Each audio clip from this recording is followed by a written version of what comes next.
Hello, my name is Easton LaPlaca, Easton Joseph LaPlaca for that matter, and you are watching my podcast, the D1 Dirt Podcast, joined by your co-host, Braden Halliday. Good to be back. Good to see you. And our special guest this evening, our great friend, Miggy.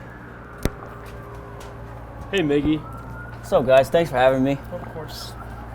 We love to have you. So, have you watched our other podcast, Miggy? I have been very entertaining and knowledgeable. So you're up to date on how our podcasts work? Yes. 100% yes. We take athletes and we talk about everything that doesn't have to do with anything about the sport that they play. Kind of like that a lot. So, quick introduction. This is our friend Miggy. I've lived with Miggy for 3 years now. Great friend of mine. Getting old. Baseball player at High Point University from Northern Virginia. Do you have anything to say about living in Virginia, or should we just skip that? It's very, very interesting, I guess. That you get the southern part of Virginia where it's nothing like the northern part. It is two different states. Very gross and muddy.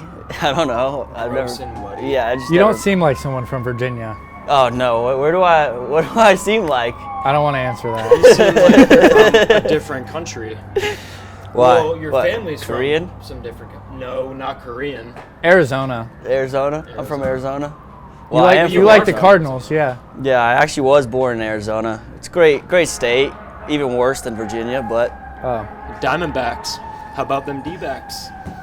Game 7, we're coming. Game 7. Told Duffy. I told him. Snakes and 7. Anyways, Miggy, where is your family actually from? Because you're very diverse. So my dad is from Tijuana, Mexico. Very Bueno. Mexican. All I can say. And he works for what? He works for the government, aka Border Patrol and Customs, stuff like that. Wait, your dad works for Border Patrol? Yes. Yeah. In Virginia? Yeah. He works in the headquarters. And he was born in Big boss. He was born in Tijuana. So he Big kind of boss. turned on his people there. Yeah, he did. I think That's crazy. so. He's very conservative. So I guess I don't know where he got that from, but He's first generation, right? Like he moved here and everything? Yeah, he was full blown. I'm assuming since he works Border Patrol, he moved here the right way and all that. Oh yeah. So his mom was born in the U.S. I can't believe I never knew that your dad worked Border Patrol. That's hilarious and awesome. And then so my mom, she was born in Hawaii, and then I don't know what really happened. She doesn't talk about it much, but she was adopted and moved all over the world actually, because her parents were in the military. Grandfather's a captain of a Navy SEAL submarine, I guess. I don't know. And so she moved and went to Japan, India, Hawaii, Virginia. And they settled down in Virginia? No, they settled down in Arizona. Arizona. Baseball just went poof, vanished, gone. And you had all that extra time. What would you want to be doing with all that time? Good question. So I got multiple things that I would love to do, like become a traveler, go all over the place. That would be sick. If you could live anywhere in the world, where would you want to live? Maldives. Why the Maldives? You see that water? Yeah. It's clear as anything. I've never seen something that beautiful, and I can literally live in a house that looks like a boat. Isn't it super cheap there too? Oh yeah. You can get a grape, a thing of grapes for 5 cents. I remember I was looking at stuff in Bali. And It's no McDonald's though. You can stay in a huge house in Bali for a month for a few $100. I don't know why we chose to go to High Point, North Carolina. What are we doing? I don't know. So, Miggy, there's a bunch of baseball questions I could ask you, but I would just much rather know your order from Cookout. Okay, so if I'm going to Cookout at say midnight, I am 100% without a doubt getting a big double burger tray, a side corn dog, and a chicken quesadilla. And then my drink for that will be a double chocolate milkshake. And if I'm really feeling a little tangy, I'll get 2 things of nuggets on the side. Wow. I like to How eat. about you, Braden Holiday? My cookout order? Yeah. Usually I like to go with the big double burger tray, and I like to get the cheese curds and hush puppies with that. Northern. And then I like to get 2 corn dogs on the side, large Coke for So the you're a drink. corn dog eater. Yeah. I think there's, there's a lot of levels to the whole corn dog thing. So for me, it started. You remember those little breakfast sausage pancake corn dogs you would heat up in them? Yes, I do. That's where my corn dog thing started, and then I think there's a big debate going on with this whole, the Like this whole corn dog scenario? Or no, like with the this debate on? with the reintroduction of the glizzy into pop culture. Yes, recent pop culture. Fried hot dog on a stick has kind of gotten the backseat in recent years. I feel like they've gained more popularity in recent years. Corn dog. Yeah, just the corn dog industry as a whole. I don't I feel know. like their team's gotten back on the map. I feel like it's shrunken, like the population of people that eat it, but the people eat it more. Okay. In my own So the opinion. corn dog fans are more avid fans than the hot dog fans. We just don't have the quantity. Exactly. I feel like the corn dog fans are more humble.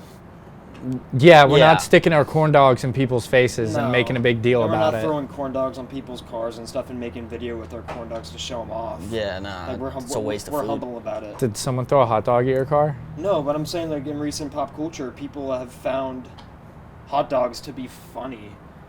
Yeah, some that is reason. weird, right? But you don't see people throwing. It's corn like dogs like around. when pandas and mustaches were popular in Yeah, middle it's just school. weird.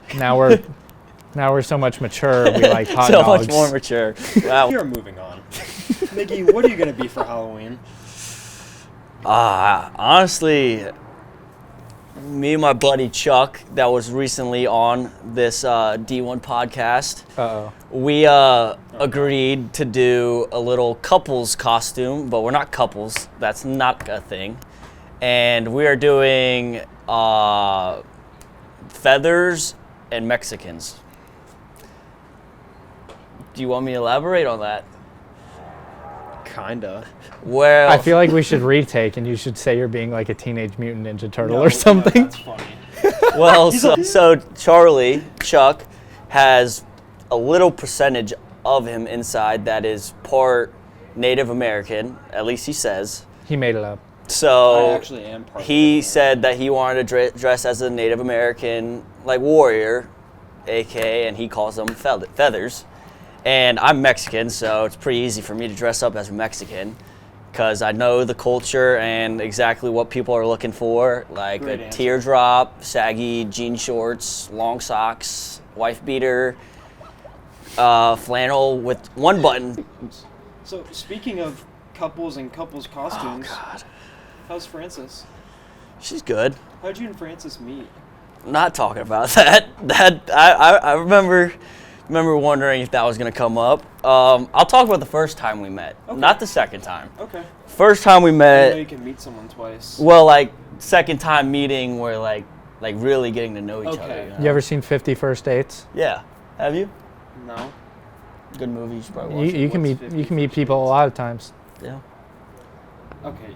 It's more Adam Sandler stuff, but just Go ahead. Let him All right. tell Well, his so story. back on Frances, I met her in February of my freshman year at a basketball tailgate, and Oh, those are fun. I was love with story you goes to actually. last. I was with Oh, I was yeah, with I do remember Easton. That was the first time you met her? Yeah, I was with Really? Easton and our good friend Haley DePersonaire, and they wanted me to go meet this girl I've never like heard of or even knew who she was, and walk up to her and she goes, "Oh my God, you're Mickey Mouse."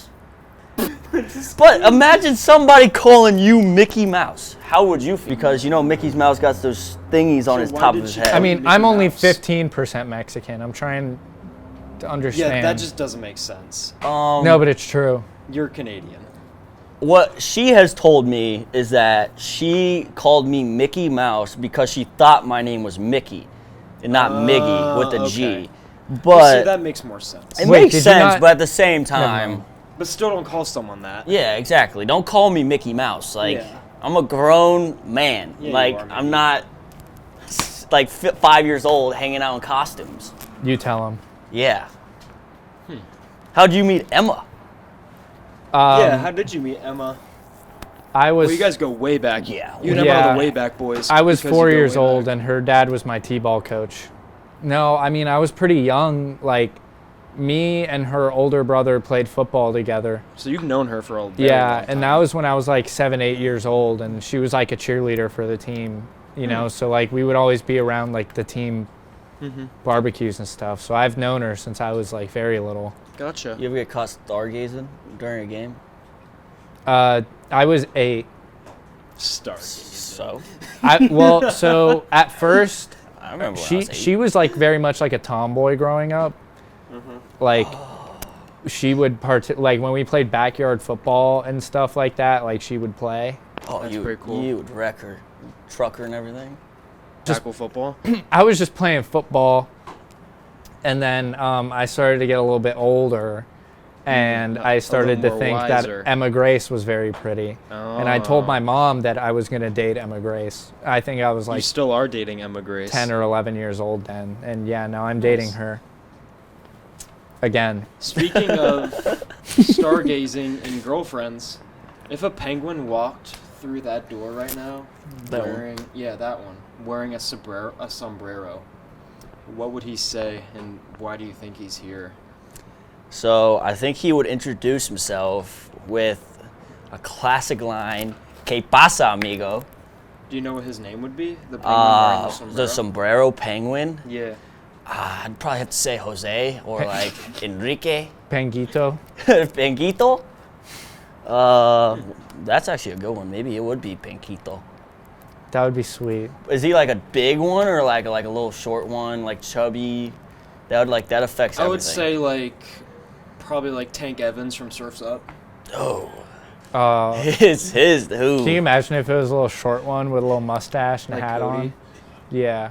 No, Yeah. I'm talking about Tank Evans wearing a sombrero. Yeah, no. If that was, it Does was he just talk Tank like Evans, Tank Evans? Yeah.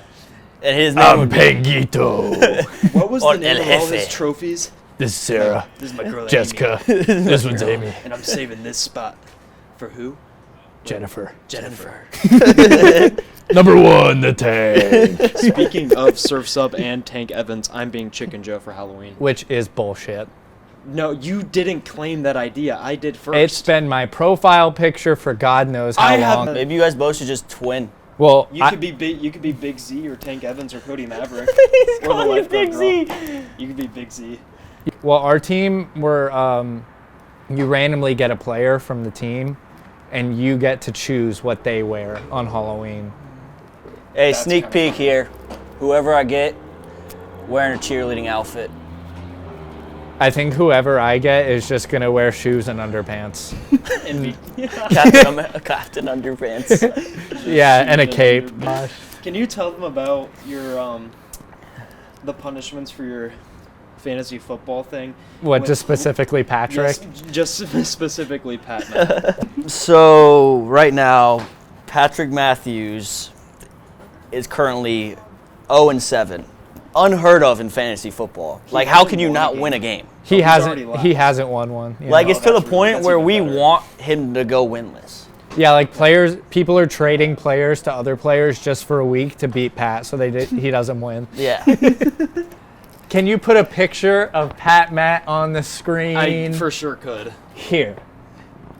21 years old and doesn't have his driver's license.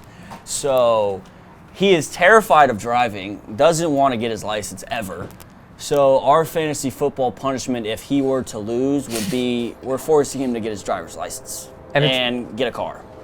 The, And the, drive. the best part is that they started doing driving lessons right here in the Food Lion parking lot. So we can just go camp out over here and watch him his do driving it. test. Yeah, That's dude. really good. I think we're gonna end it right there. Thank you. I enjoy everyone who watches my podcast, you can follow our socials, D1 Dirt Podcast on Instagram, TikTok, and subscribe on YouTube. We have Braden Halliday on Instagram, Miggy _E7 something. I think so. I think so too. On Instagram. I enjoy and thank you all for watching and listening. The soccer team's having a meeting in here, and we got to Miggy, do you have anything you'd like to leave the viewers with? Yeah. Snakes and 7. Snakes and 7. I shouldn't have said anything. We're going to head out of here. Leave your questions in the comments or on the comments on the Instagram. You meant that you would like me to Diamondbacks? use in my next podcast. I'm trying to close it out. Follow the socials. We're going to head out of here. Thank you for listening. You really get a grade for talking about penguins and stuff? Goodbye, everyone.